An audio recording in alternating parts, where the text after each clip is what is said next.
Bismillahirrahmanirrahim. Assalamualaikum warahmatullahi wabarakatuh. Alhamdulillahirabbil alamin wassalatu wassalamu ala asyrafil anbiya'i wal mursalin wa ala alihi wa sahbihi ajma'in. Rabbi shrah li sadri wa yassir li amri wahlul 'uqdatam min lisani yafqahu qawli.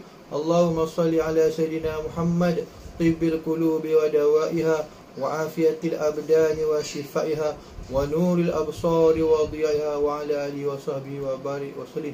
InsyaAllah kuliah maghrib kita pada malam ini iaitulah yang berkaitan dengan kewajipan kita solat. InsyaAllah solat itu adalah tiang agama. As-salatu imaduddin. Maknanya bila mana kita solat, maka adalah kita lihat iaitulah dalam kita membaca Al-Fatihah, kita akan menyebut iaitulah ihdinas siratal mustaqim. Kita akan baca ihdinas siratal mustaqim, tunjukilah kami jalan yang lurus. Jadi dalam ayat ini kata ulama bahawasanya bila mana kamu solat, bila mana kamu membaca ihdinas siratal mustaqim, hendaklah kamu ingat bahawasanya Allah Ta'ala perintahkan dalam ayat itu beberapa perintah. Tunjukilah kami jalan yang lurus, bimbinglah kami untuk mengikut jalan yang lurus, peganglah tangan dan pimpinlah kami untuk mengikuti lorong yang lurus, dan jangan lepaskan tangan kami walaupun sekelip mata. Janganlah engkau biarkan kami memandu diri kami sendiri walaupun hanya buat waktu yang sebentar. Peganglah tengkuk kami dan doronglah kami untuk mengikut jalan yang selamat di dunia dan jalan yang menyelamatkan kami di akhirat kelak. Dirikanlah pagar yang kukuh di kiri kanan jalan, dan engkau mahu kami ikut supaya kami tidak dapat menyimpang ke mana-mana dan dalam perjalanan kami di dunia menuju ke akhirat. Berilah kefahaman kepada kami terhadap petunjuk-petunjuk jalan yang engkau letakkan sepanjang perjalanan kami menuju ke akhirat, dan berilah kami kekuatan untuk mengikutinya. Jadi tuan-tuan yang dimuliakan Allah Ta'ala, dalam ayat ini bila mana kita solat, maka janganlah bila mana kita baca Al-Fatihah, sekurang-kurangnya bila mana kita membaca ihdinas siratal mustaqim, janganlah kita fikir kepada perkara-perkara dunia. Sebab itulah dalam ayat ini Allah Ta'ala hendak supaya kita khusyuk bila mana kita menyebut ihdinas siratal mustaqim. Maka dalam ayat ini hendaklah kamu tumpu fokus kepada aku, yakni Allah Subhanahu wa Ta'ala. Kadang-kadang bila mana kita baca Alhamdulillahirabbil alamin Ar-Rahmanir Rahim Maliki Yaumiddin, kita ingat pada perkara-perkara dunia, kita ingat pada Allah Ta'ala. Tapi kata Allah, bila mana kamu bertemu kepada ayat ihdinas siratal mustaqim, seboleh-bolehnya ingatlah pada aku, yakni Allah Ta'ala. Kerana dalam ayat ini kamu minta padaku, yakni pada Allah, supaya bimbinglah, tunjuklah kepada jalan yang benar, jalan yang lurus di dunia ini.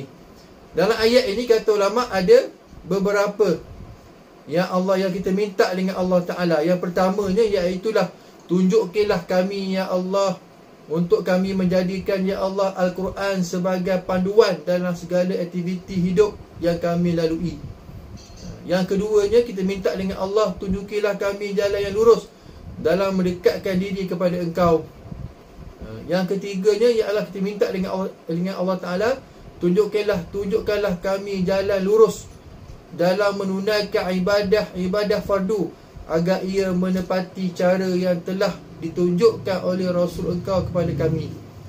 Maka kita minta kepada Allah Ta'ala dalam solat kita sudah minta dengan Allah Ta'ala, kita sudah bermunajat dengan Allah Ta'ala. Sebab itulah solat daripada kita takbir sampailah salam, semuanya ad-doa, semuanya adalah doa kita kepada Allah Ta'ala. Sebab kita minta dengan Allah Ta'ala supaya Allah Ta'ala pandu kita di dunia ini.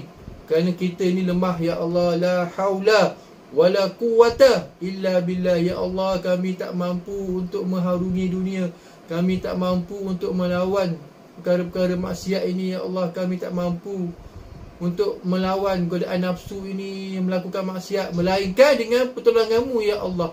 La haula wa la quwata illa billah. Melainkan dengan pertolongan Allah Ta'ala. Kita minta dengan Allah dalam solat kita supaya kita selamat, supaya kita tidak melakukan maksiat, supaya kita tidak tergolong dalam orang-orang yang lalai, orang-orang yang lara, rugi, supaya kita tidak menyengutukan, melakukan apa saja perkara-perkara mungkar. Sebab itulah kita minta, itulah kata ulama, ada beberapa yang kita minta dalam solat kita, dalam bila mana kita baca ihdinas siratal mustaqim. Tunjukkanlah kami jalan untuk menjadikan Al-Quran sebagai panduan dalam segala aktiviti hidup yang kami lalui. Tunjukilah kami jalan yang lurus dalam mendekatkan diri kepada Engkau. Tunjukilah kami jalan lurus dalam menunaikan ibadah-ibadah fardu agar ia menepati cara yang telah ditunjukkan oleh Rasul Engkau kepada kami. Dan yang keempatnya, tunjukilah kami jalan yang lurus dalam mengamalkan amalan-amalan sunat yang telah diajarkan oleh Rasulullah sallallahu alaihi wasallam kepada kami. Dan yang kelimanya, kita minta dengan Allah Ta'ala, tunjukilah kami jalan yang lurus dalam kami membersihkan diri daripada dosa-dosa yang kami telah lalui, yang telah kami lakukan.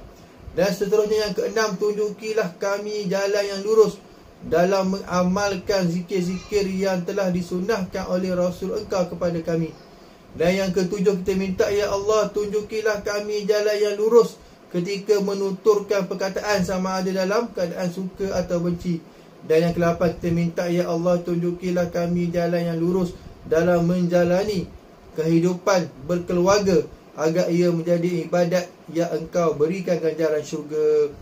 Maka kita minta dengan Allah Ta'ala bila mana kita solat, supaya Allah Ta'ala bimbing, kerana kita ini lemah. Sebab itulah solat itu sebagai senjata. Agama Islam ada je yang dipanggil sebagai solat, puasa, semua itu melatih kita. Islam dah biasa susah, bila mana kita dilatih dengan berpuasa di bulan Ramadan. Sebab itulah Islam antara, dia panggil apa tu, graf, menunjukkan bahawasanya orang Islam tak ramai yang bunuh diri. Agama-agama lain graf dia tinggi. Agama Buddha, agama Kristian, Hindu dan sebagainya, mereka ini bila ada apa sahaja mereka akan bunuh diri. Orang-orang Jepun, orang Kristian di Amerika dan sebagainya, graf dia tinggi, bunuh diri. Tapi Islam tidak.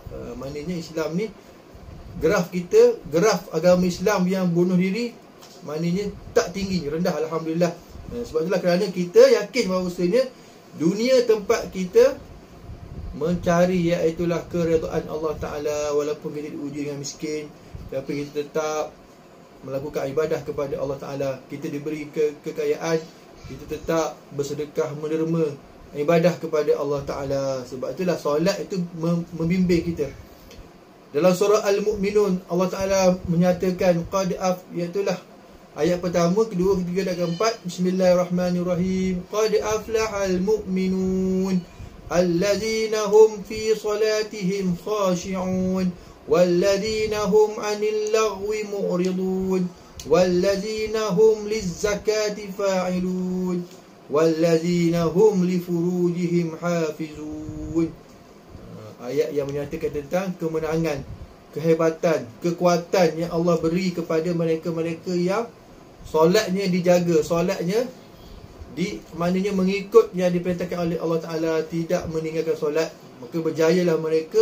Qad aflahal mu'minun, sungguhnya berjayalah orang-orang yang beriman, iaitulah apa? Allazina hum fi salatihim khashi'un, iaitu mereka yang khusyuk dalam sembahyangnya, yang menjaga sembahyangnya, yang mendirikan, maknanya melakukan perkara-perkara yang Allah Ta'ala perintahkan, tidak melakukan perkara-perkara maksiat dan sebagainya. Sebab tuan-tuan, perempuan yang dimuliakan Allah Ta'ala, maka hendaklah kita berusaha bila mana kita solat, bila mana kita baca ihdinas siratal mustaqim, tumpuan kita kepada Allah Ta'ala. Tak kala kita menyebut ihdinas siratal mustaqim, kita berusaha sedaya upaya untuk kita ingat bahawasanya Allah Ta'ala yang maha mengetahui, Allah Ta'ala yang maha kuat, Allah Ta'ala yang maha gagah, Allah Ta'ala yang memberikan kepada kita kekayaan dan kemiskinan, Allah Ta'ala yang memberikan COVID ini, Allah Ta'ala tahu. Segala apa yang ada di dunia ini Allah tahu. Sebab itulah kita minta dengan Allah Ta'ala, iaitulah yang ke-9 kita minta, ya Allah tunjukkanlah kami jalan yang lurus dalam mendidik anak-anak agar mereka menjadi anak yang soleh dan solihah, dan mendoakan kami apabila kami telah mati kelak. Allah Akbar. Bila mana kita solat, kita minta supaya Allah Ta'ala tunjukilah kami jalan yang lurus supaya kami mampu untuk mendidik anak-anak kami. Sebab itulah mendidik anak ini bukan sekadar kita beri makan dan minum. Jikalau kita beri makan dan minum, haiwan pun beri makan kepada anaknya, makan dan minum kepada anak. Tapi kata Allah, kamu kepada anak kamu, iaitulah bukan sekadar beri makan dan minum, lebih besar daripada itu, kamu beri didikan agama. Keranalah kalaulah kamu beri makan dan minum, haiwan pun beri makan dan minum kepada anak-anaknya. Tapi manusia sebagai khalifah memberi, iaitulah didikan agama kepada anak-anak. Maka bila mana kita beri Islam, Al-Quran, Fadu Ain, Fadu, maknanya kita beri didikan agama kepada anak-anak kita, maka insya-Allah anak-anak kita akan menjaga, memelihara kita bila mana kita dah tua, bila mana kita dah tiada, anak-anak yang akan mendoakan. Sebab itulah kata ulama, perkara yang penting untuk anak-anak selain daripada beri makan dan minum, iaitulah berilah mereka yang pertama, yang aulanya, didikan Al-Quran, menutup aurat. Didiklah anak-anak perempuan menutup aurat dan sebagainya. Kerana itulah kita minta kepada Allah Ta'ala, ya Allah tunjukilah kami jalan yang lurus dalam mendidik anak-anak agar mereka menjadi anak-anak yang soleh dan solihah, dan mendoakan kami apabila kami telah mati kelak. Dan yang seterusnya, tunjukilah kami jalan yang lurus dalam menyelesaikan masalah-masalah yang timbul dalam keluarga kami. Dan yang ke-10, yang ke-11nya, tunjukilah kami jalan lurus dalam menjalani kehidupan berjiran dan bersosial di kalangan ahli masyarakat. Dan yang ke-12, tunjukilah kami jalan yang lurus dalam menyayangi dan membenci seseorang dalam kehidupan bermasyarakat. Dan yang seterusnya, tunjukilah kami jalan yang lurus dalam memilih sistem pemerintahan dan pemimpin di kalangan kami. Dan seterusnya, tunjukilah kami jalan yang lurus dalam usaha mengembangkan agama Islam di kalangan orang Islam dan orang bukan Islam. Dan yang terakhirnya, tunjukilah kami jalan yang lurus dalam kami menjalani kehidupan di dunia ke arah kami mendapat redha dan syurga-Mu di akhirat kelak. Itulah dipanggil beberapa 14 perkara. Begitulah bila mana kita solat, kita membaca ihdinas siratal mustaqim, kita minta dengan Allah Ta'ala supaya Allah Ta'ala bimbing, tunjuk kita bahawasanya kita ini lemah. Ya Allah, bantulah kami, ya Allah. Kita ini tak mampu untuk melawan apa? Melawan nafsu kita. Nafsu kita menggoda kepada perkara-perkara maksiat. Orang yang berjaya melawan nafsu di kala mana? Di kala dia duduk seorang diri. Itulah orang yang kuat.